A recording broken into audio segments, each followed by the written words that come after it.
ఆత్మకూరు మండలంలో ఏపూరు గ్రామంలో ప్రభుత్వం యొక్క వడ్ల కొనుగోలు కేంద్రానికి వచ్చినాం మనం.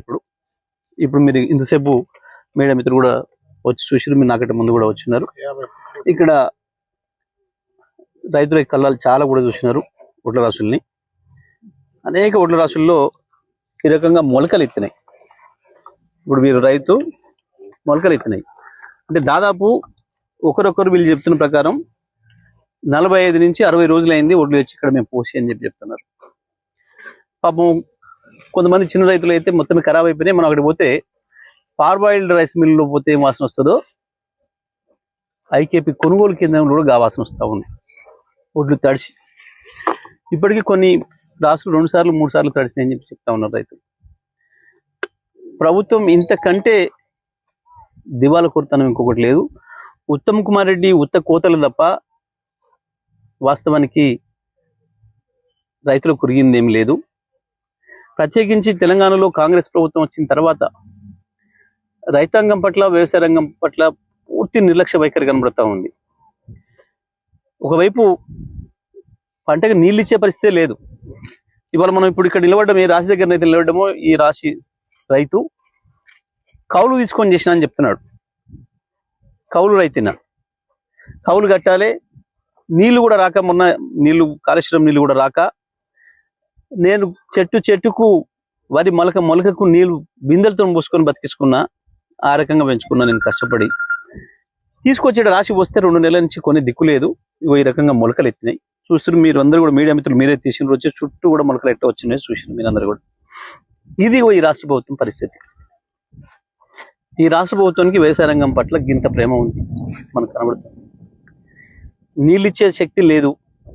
రైతులు వాళ్ళ కష్టం వాళ్ళు పడి పండించుకుంటే ఒడ్లు కొనే దిక్కు కూడా లేదు. ఇంకా దుర్మార్గం ఏంటంటే ఇప్పుడు ఇక్కడ నుంచి వెళ్ళి మీరు ఆ లారీ చూపించండి, లారీ పోతుంది ఒకసారి. ఈ లారీ ఏ మిల్లుకి అయితే పోతుందో లారీ మిల్లుకు పోయిన తర్వాత రైతులకు ఫోన్ వస్తుంది, ఇగో ఈ రైతు ఇక్కడికి వచ్చి మాట్లాడుకుంటేనే దించుకుంటాం, లేకపోతే లేదు. 2 రోజులు 3 రోజులు 4 రోజులు పోయిన లారీని అక్కడనే ఆపుతున్నారు. రైతులు పోయిన తర్వాత మాట్లాడుకుంటారట. ఏం మాట్లాడాలి? వాస్తవానికి రైతులు ఇక్కడనే ప్రభుత్వానికి అప్పచెప్పారు. కొనుగోలు కేంద్రంలో ఒక్కసారి కాంట అయింది అని అంటే అది ప్రభుత్వం యొక్క బాధ్యత, ప్రభుత్వం చేతికి ఇచ్చినట్టు రైతులు. కానీ రైతుల్ని రమ్మని మిల్లు దగ్గర ఇక్కడ వచ్చి మాట్లాడుకుంటేనే దించుతాం.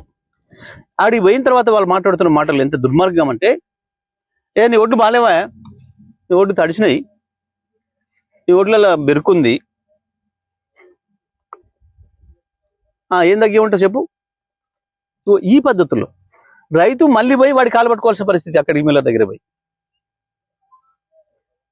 నీది 10 కేజీలకు కొయ్యాలన్నా బస్తకు.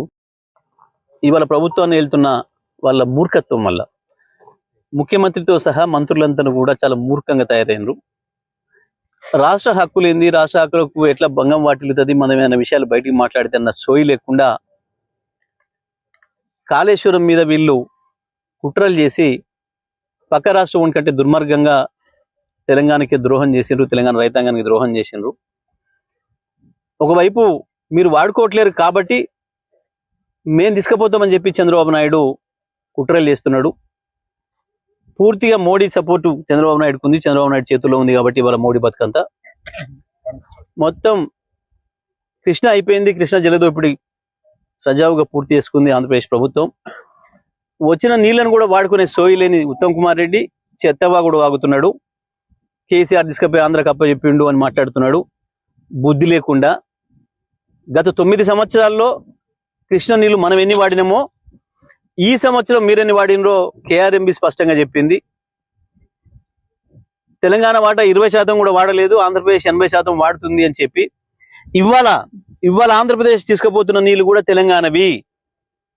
ముఖ్యమంత్రి, ఇరిగేషన్ మంత్రి సోయి లేకుండా దద్దమ్మలాగా చంద్రబాబుకు మోడీకి దాసోహం అని చెప్పి మీరు వాళ్ళ కాలకాడ పడున్నారు. ఇవాళ కూడా ప్రతి చుక్క ఆంధ్రప్రదేశ్కి పోతుంది అంటే అది తెలంగాణ నీళ్లు, తెలంగాణ వాటా.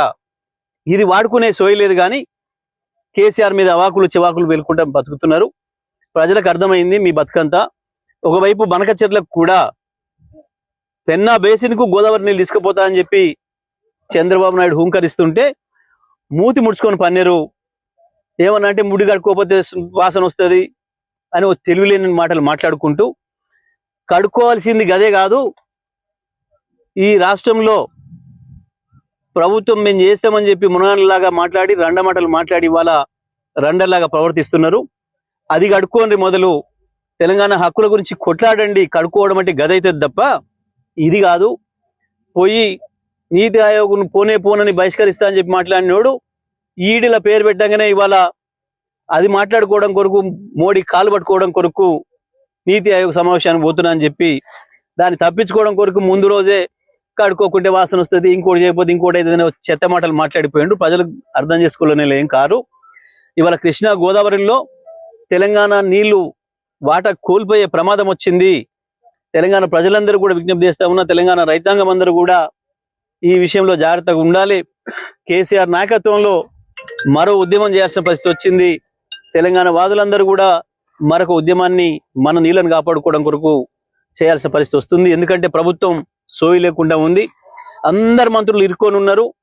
కమిషన్ల దందాల, రకరకాల దందాలల్లా ఎక్కడ కేసులు అయితాయో, ఎక్కడ చంద్రబాబు నాయుడు కోపం తెప్పిస్తే మోడీతో ఎక్కడ కేసు పెట్టిస్తాడో అన్న భయానికి చంద్రబాబు కాళ్ళ చుట్టూ తిరుగుతున్నారు, మోడీ దగ్గర పైరవీలు చేసుకోవడం కొరకు తప్ప తెలంగాణ రైతాంగం పట్ల కానీ, తెలంగాణ ప్రజల పట్ల కానీ, తెలంగాణ హక్కుల పట్ల కానీ సోయి లేకుండా ఉన్నాయి.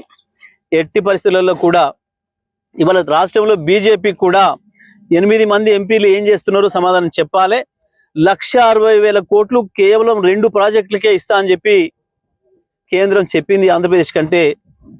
మరి తెలంగాణ పరిస్థితి ఏంది? ఎందుకు తెలంగాణలో బీజేపీ ఎంపీలను గెలిపించినట్టు ప్రజలు ఒకసారి ఆలోచన చేసుకోవాలి. తెలంగాణలో ఉన్న బీజేపీ ఎంపీలు కావచ్చు, కాంగ్రెస్ ఎంపీలు కావచ్చు, ఒక్క ప్రాజెక్టునైనా తెలంగాణలో సాధించలేకపోతే మీరు రాజీనామాలు చేయడం మంచిది. ఎంపీలు అందరూ కూడా చేతగాని దద్దమ్మలాగా పోయి పార్లమెంట్లో కూర్చోవడం కంటే మేము రండలము అని చెప్పి వచ్చి రాజీనామాలు చేయడం మంచిది. కేజీలు పోయాలట, రైతు వాని కాలం మీద పడి బతులు అనుకోవాలట. వద్దయ్యా 2 కేజీలు కోసుకో, 3 కేజీలు కోసుకో అని చెప్పి యావరేజ్లో బస్తాకు 5 కిలోలు కోయకుండా రైతులకు ఎన్రోల్ చేసుకునే పరిస్థితి లేదు. ఇవాళ ఇంత దుర్మార్గంగా జరుగుతుంది ఈ ప్రభుత్వం పరిపాలన. ఒకవైపు నీళ్ళ విషయంలో సోయి లేదు, మళ్ళీ నదులు దోపిడికి గురవుతున్నాయి. కృష్ణా గోదావరిలో మన వాటా హక్కులు కోల్పోయే పరిస్థితి వస్తూ ఉంది. ఒకవైపు కేంద్రం రాష్ట్రం రెండు కూడా, పక్కనున్న ఆంధ్రప్రదేశ్ రాష్ట్రం కేంద్రం కలిసి తెలంగాణ నీళ్ళను దోపిడీ చేసే పనిలో ఉన్నాయి. తెలంగాణ ముఖ్యమంత్రి పై ప్రధానమంత్రి కాళ్ళు పట్టుకునే పరిస్థితిలో ఉన్నాడు, నన్ను కేసులలో పెట్టొద్దని చెప్పి. మంత్రులు ఒకరికి ఓడి తెలవకుండా సాటుగా చంద్రబాబుతో పైరవి చేసుకుంటున్నారు. మా కమిషన్ల విషయంలో ఎంక్వైరీలు చేయకండి, ఇక మిమ్మల్ని వచ్చేది లేదు, కానీ ఇక దీపం ఉండగానే ఇల్లు సర్దుకోమని చెప్పారు మా ఇంట్లో. కాబట్టి మేము ఉన్న కాడికి కమిషన్లు దండుకోవాలి. ఎంత వీలైతే ఈ రాష్ట్రాన్ని మా దోపిడి మేం చేస్తాం, పక్క రాష్ట్రం కూడా పక్కోడు చేసే దోపిడి పక్కోడు చేయనియండి.